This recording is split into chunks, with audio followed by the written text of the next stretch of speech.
जगत जननी जगदम्बे माँ वह सदगुरुदेव जी भगवान की आरती करने के एक सुंदर सुनहरा क्रम सौभाग्य प्राप्त हुई।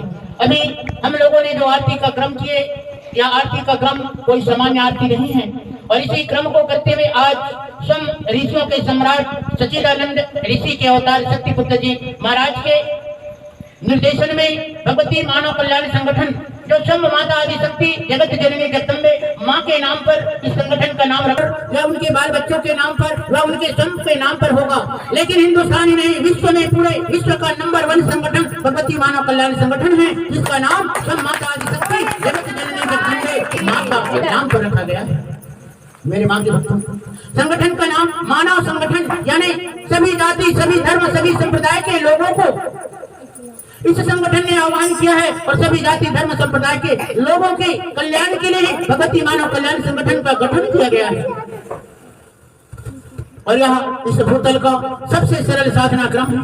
इसे सभी जाति, सभी धर्म, सभी संप्रदाय के लोग आसानी से कर सकते हैं। इसमें आपको किसी प्रकार की धन लगाने की आवश्यकता नहीं है। आवश्यकता है तो सिर्फ हमारे अंदर में जो पड़ी हुई अज्ञानता रूपी आवरण है, उस आवरण को हटाने की। और जब तक हम अपने अंदर में पड़ी हुई अज्ञानता रूपी आवरण को नहीं हटाएंगे, तब तक हम इस सत्य धर्म की यात्रा में एक कदम भी आगे नहीं बढ़ पाएंगे। हमारे मन में कई प्रकार के संशय आएगा, हम एक कदम आगे बढ़ेंगे, पुनः एक कदम पीछे हटेंगे।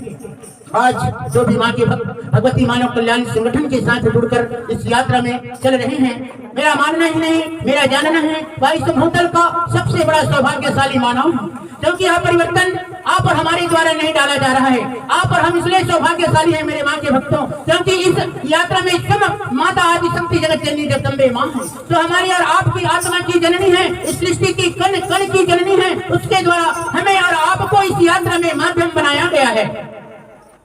और आज यह यात्रा हर काल में धर्म युद्ध हुआ है। जब जब हुई धर्म की हानि बढ़े असुर अगम अभिमानी, जब जब भी धर्म युद्ध हुआ है, अस्त्रों और शस्त्रों से हुआ है, लेकिन यह एक ऐसा धर्म युद्ध है जो बिना अस्त्र और शस्त्र का लड़ा जाएगा। क्योंकि अस्त्र और शस्त्रों की आवश्यकता इसलिए नहीं है क्योंकि इस भूतल में ऐसे कोई शक्ति नहीं है जो आपके अंदर में छुपी हुई चेतना शक्ति से बढ़कर है। कोई अस्त्र और शस्त्र उसे हरा नहीं सकता। आवश्यकता है तो सिर्फ अपने अंदर में छुपी हुई उस चेतना शक्ति को जगाने का।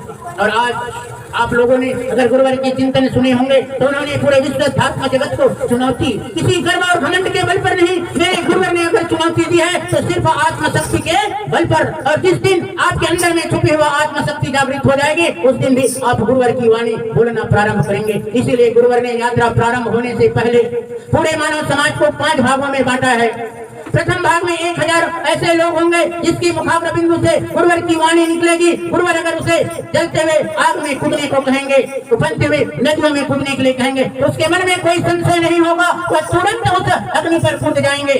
1000 ऐसे शिष्य होंगे जो उनके समकक्ष होंगे और 1 लाख उनके सहयोगी शिष्य होंगे, तो माँ के भक्त होंगे, इसकी कोई समय सीमा नहीं है। और उसके बाद पूरे मानव समाज होंगे जो जैसे कर्म करेंगे वैसे फल उसको प्राप्ति होगी और कर्म के आधार पर ही मेरे गुरुवर उनके लिए दंड निर्धारित करेंगे।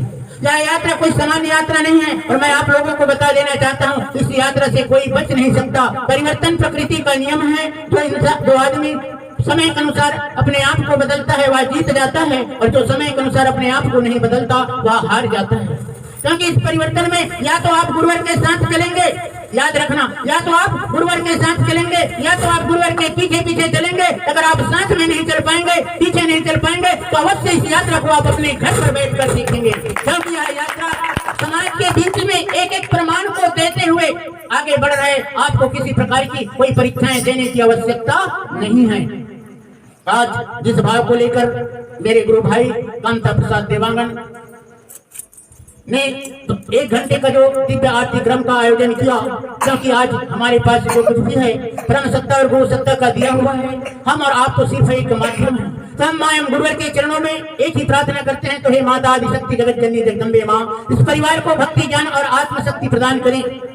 साथ ही यहाँ पर जो भी माँ के भक्त उपस्थित हुए हैं, इस ध्वनि तरंग के माध्यम से जहाँ तक मेरी आवाज सुनाई दे रहा होगा, और कई ऐसे मेरे गुरु भाई गुरु बहने हैं जो आना तो आरती में चाहते हैं, लेकिन किसी कारणवश वो आज इस दिव्य आरती में उपस्थित नहीं हो पाए हैं। मैं उनके लिए भी मां गुरुवर के चरणों में एक ही प्रार्थना करता हूं कि आज पूरे मानव समाज को भक्ति ज्ञान और आत्मशक्ति प्रदान करके पूर्ण मानव समाज के जीवन में सुख शांति और समृद्धि प्रदान करें। हम सभी माँ भक्तों के जीवन में आनंद की वो सागर, जिस सागर में सब गुरुवर डुबकी लगाते हैं, उसी प्रकार से हम उसी आनंद के सागर में भी डुबकी लगाएं। इन्हीं भाव के साथ मैं गुरुवर के चरणों में पुनः, माता जी के चरणों में पुनः नमन वंदन प्रणाम करते हुए आज की आरती क्रम